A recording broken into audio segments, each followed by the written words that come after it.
What's going on, guys? My name is Billy. Welcome back to Comic Source, and today we're going to be talking about episode 4 of Falcon and Winter Soldier.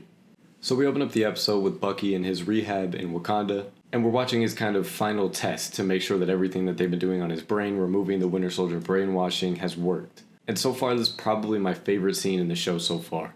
We see flashbacks of all of his trauma, whether it be him getting activated at the beginning of Civil War, or him killing Tony Stark's parents, and on and on and on. And then it ends with Ayo telling Bucky that he's free. And overall, this was just a very powerful scene with Sebastian Stan acting his heart out. And then we flash back to the present with the same two characters standing in the same hallway that we saw them in at the end of the last episode. And of course, we know that she's here for Zemo.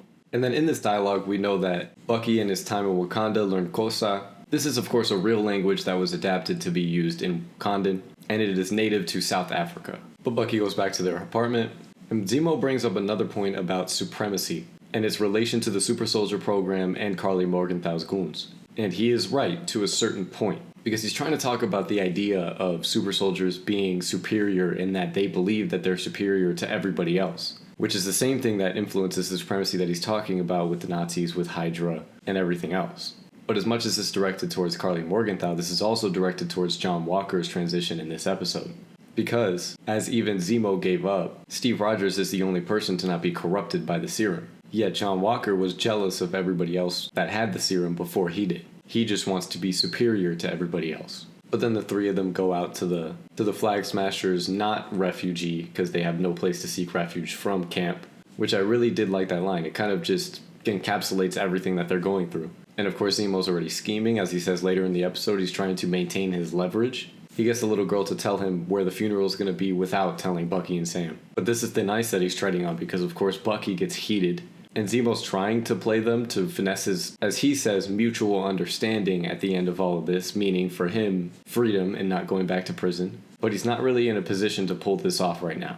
Because of course he's got the Dora looking for him, he's got John Walker looking for him, and he's got his 2 guard dogs on him. But of course Sam goes to Sharon Carter for help, where she still sounds like she's got a lot of stuff that she's hiding, including that she has a satellite or 2, which is wild. I would love to know who her benefactor is, because this might be where the power broker comes in. She might be working for him. And then that's when we transition to Karli Morgenthau at the grave, where she picks up where she's hidden the Super Soldier serum. And as she's grabbing the serum, she has a conversation with one of her friends that kind of just sets up what happens at the end of the episode. Because, of course, the guy that gets murdered by our new Captain America was a Captain America fan growing up. Just a little bit of dramatic irony. And then, of course, that's when Walker and Lamar find our trio, and they argue whether or not they should try and talk down Karli, to which it ends up being everybody against John. And then, of course, that's when Zemo says, if we follow my associate here. And I feel like they're doing a great job with the change of John Walker's character just slowly coming as we see his desperation start to seep out, which makes him taking the serum just that much worse. But of course, Sam pulls up to the funeral because John Walker gave him 10 minutes to try and talk her down. And during the funeral, we get a little bit of more information about Mama Danya. It's obvious that she was their protector, just kind of like a community mother to everybody that was alive during the blip and displaced because of the blip. And obviously it was her dying last episode, not like a strict family member by blood relative. And during her conversation with Sam, you could see what I was saying last week, where she's a good person that bad things have happened to. But of course this is slowly turning her into a bad person. But then of course Walker gets impatient, and then that's when we start to see that jealousy of Bucky having the serum start to seep out. And then right when Sam was starting to get to her, that's when John Walker busts in. And of course now she thinks that they're working together. And just as she was hitting John Walker's shield, it's hard to hear, I only was able to see it because I had subtitles on, but she calls him a Nazi right as she's hitting him. And then of course as she's running away, that's when Zemo finds her, and then he shoots her in the gut and curb stomps all of the serum, of course, except for one. And that one, Walker takes for himself, which this is a nightmare scenario now. But we move on to Karli Morgenthau and her group, where they receive a warning from the power broker saying if that he does not get what belongs to him back, they're going to end them. And I wonder who the power broker is, because I don't feel like Sharon Carter is the power broker. I feel like she's at least just working for them. But I'm not entirely sure that we've seen them on screen or not yet. But this takes us back to the apartment, where Zemo is sitting on the couch, resting the massive concussion headache that he has from John Walker hitting him in the temple with his shield. And then Zemo asks if Sam was offered the serum, and if he was offered, would he have taken it? To which Sam says no immediately. Just kind of a testament to the difference between Sam and John Walker. And then this is where Zemo tries to reiterate what he said before, saying that super soldiers cannot be allowed to exist. And while again he's right to a T, Sam stumps him again when he says that blood is not always the answer, which on the flip side also foreshadows the ending of this episode where John Walker goes crazy. And speak of the devil, the bootstrapped idiot walks in, and then of course that's when the Dora Milaje follows shortly behind. And I guess he's never learned about them that much before because he was not ready for that fight. And he fails to realize that they understand that shield more than he does. So every move that he makes with the shield is immediately countered by any of them. And I love when Sam and Bucky are just watching and Bucky says, "Looking good, John," because Bucky and Tim hate him as much as we do. But of course, Ayo takes off Bucky's arm when he tries to stop her from attacking John anymore. And I wonder what she said to him in Kosa before she takes his arm off. Because in the subtitles, it just says in Kosan, like it doesn't say exactly what she said like the rest of the conversations that they've had. Okay, so I'm editing this and it turns out that subtitles and my ears have failed me.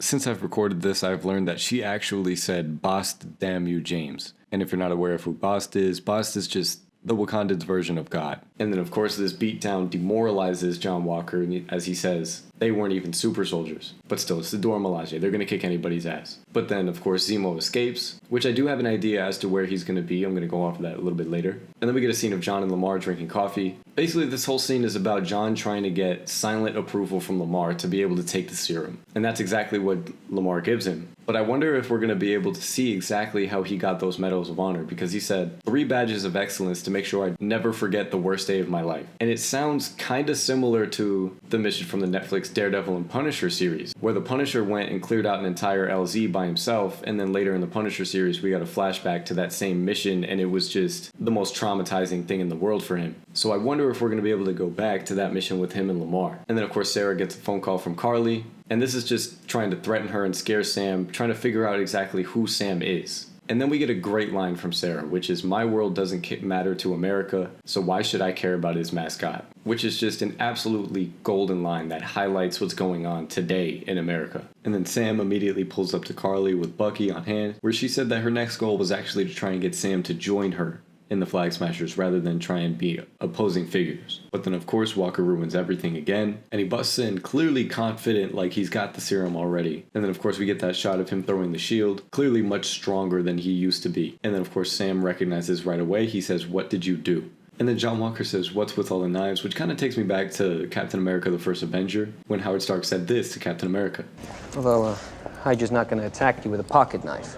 And then of course Bucky catches a knife out of the air and then does a neat trick with it. Kind of just a call back to all the work that Sebastian Stan put in on Winter Soldier. All of the knife movements that you see in Winter Soldier that Bucky does, Sebastian Stan was learning them on set all day. And then Lamar tries to save Walker from Carly, which then results in his supposed death. We'll get a confirmation next episode as to whether or not he's actually dead, which is the one thing that now sends Walker on the path of supremacy, just like Zemo was talking about before. And then we get the most brutal scene that I think this side of Marvel can do. And by this side of Marvel, I mean this compared to the Netflix Daredevil or Punisher, which is a much more brutal, grounded series. And then just another character moment with John Walker, where there's another divergence between who he is and who Steve Rogers was. And it's echoed by this scene from Civil War.